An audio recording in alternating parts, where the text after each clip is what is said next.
good afternoon. This is about the new moon in Capricorn. I'm Quan Tracy Cherry for Belief is Not Required. This new moon in Capricorn starts at 11 p.m. Central Standard Time, midnight for the January 13th. Where new moons are beginnings. They're like planting seeds that we see flower at the full moon that happened on the 28th. Well, Capricorn, initiating, Earth. It's about starting what we would want our legacies to be. It's a paternal sign of responsibility. Now, this new moon is tailored or connected to, very strongly connected to the planet Pluto. Well, Pluto represents collective power, collective transformation. He was discovered in 1930, right? As we did those five megalomaniacs. We got Mussolini and the Emperor and Hitler and FDR and Churchill, depending on the side of the war he was on, right? So it's about the use of power that can affect collective movements. It takes 250 years to go around the solar system, where our country is just 244 and a half years old, right? So we haven't had a full, real turn of Pluto and understanding of what it means about sharing resources. And since Capricorn rules legislation, and systems and institutions, I like to drop the gauntlet on you and say, since 2008, what institutions haven't transformed? Since Pluto, the planet of transformation and collective power, and even corporate power, shared resources, has been in Capricorn since 2008. There's not an institution that hasn't been transformed. And that includes our own individual relationship from our ego that is very founded and rooted in the opposite sign of Cancer. How I feel, that's my tribe, that's what I know, that's what my mama taught me. That's Cancer. The opposite sign is Capricorn, which is how do you show yourself in the world? And Pluto just ain't having it. That Lord of the underworld has just said, fuck it. If you are coming from a strictly egocentric motivation that represents only your interest, that you're tied to, and you're not looking at how we're all interconnected, life is not going to continue. It's going to be easy for you because Pluto requires and demands that we evolve, that we grow, that we transform. One of my definitions of the soul is that our soul witnesses our thoughts, our feelings, our actions, congruent and incongruent. And in that witnessing, there's a reflection on whether or not you're growing and evolving. Now, the planet that helps us evolve and grow, or gives us the trust that we can do that, is Jupiter, and sometimes Neptune. And Jupiter has just sent his happy ass in the side of Aquarius. And so there's that communal human, what's humane?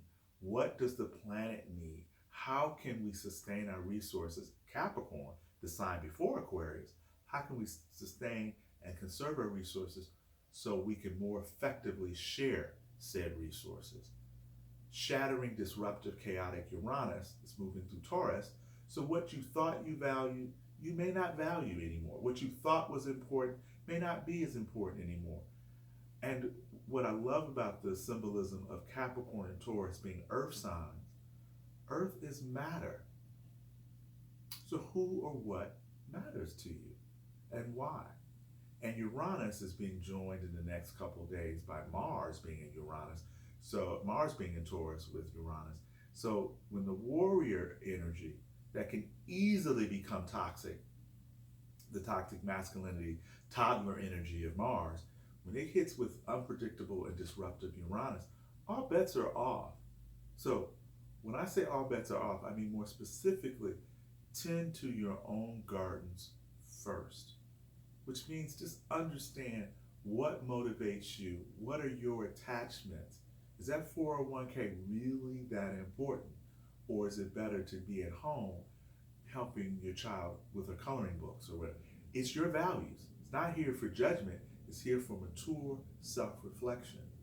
Last and certainly not least is Neptune moving through his home sign of Pisces. Now he's an interesting sort because Neptune says we need to tend to our spirituality a little bit each day. We need to just check in with ourselves and say, wow, we are connected. I like to think of that 1984 85, Quincy Jones, We Are the World, where it was rumored that he put a sign outside of the studio door for all the artists that came together to collectively sing to raise funds for World Aid. Leave your ego outside the door. And so Neptune dissolves the ego.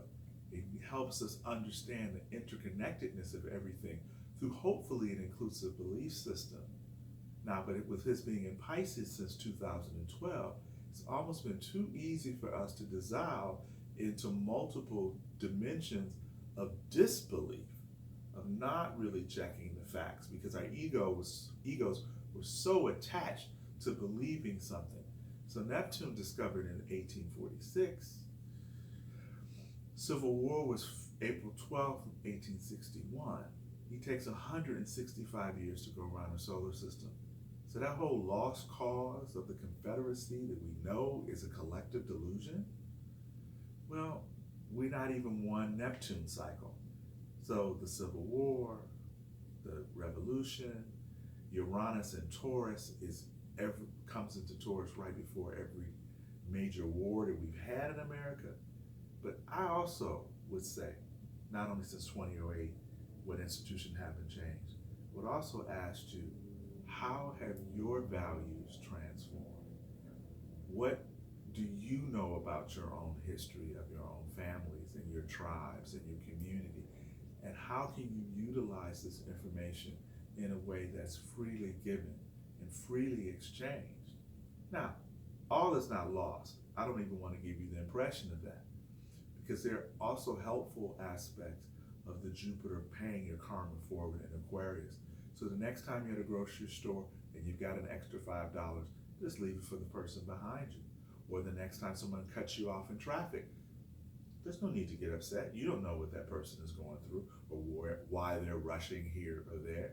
It's important to check your mature self at the door, much like we did 30 plus years ago with We Are the World and Quincy Jones. Happy New Moon.